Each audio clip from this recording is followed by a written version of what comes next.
The first sort of dish that I learned to cook was sort of like spaghetti bolognese, I think. And I think I used to experiment and put things like vanilla inside inside the spaghetti bolognese. Although it was awful, it was like, that was my first sort of dishes into cooking.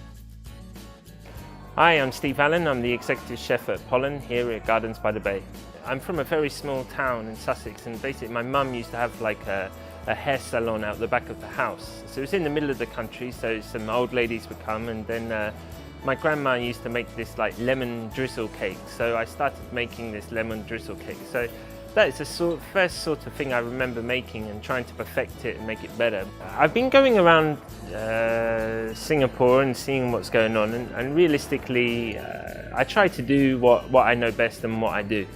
I'm not trying to go out there to wow people with things that you can't get anywhere else. The idea behind it is to do food and do each ingredient like it should taste. To do a nice duck and make it taste like duck. To do crab and to make it really taste like good crab. So using quality ingredients and doing it like that, really. So that's my main philosophy. If we say how am I going to wow diners in Singapore, I would say is like taking food backwards a little bit, rather than getting a plate that you don't understand what's going on.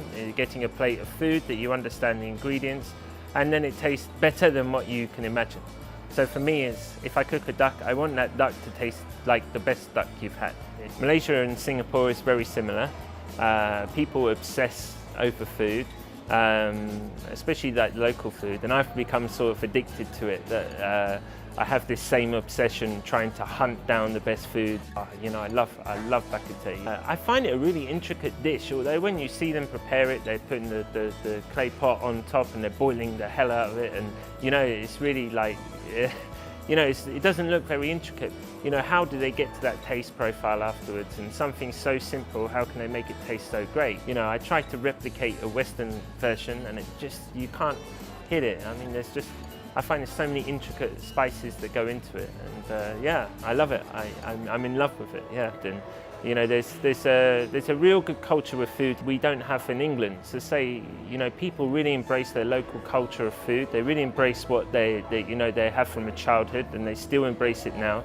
So people are still having prawn mee and laksa and bak kut teh and char kway teow. They're still having these old dishes, and they still keep their cultures. Here, sometimes food is judged on whether there's a queue outside the door, or not whether it's actually good or not, but whether there's a queue.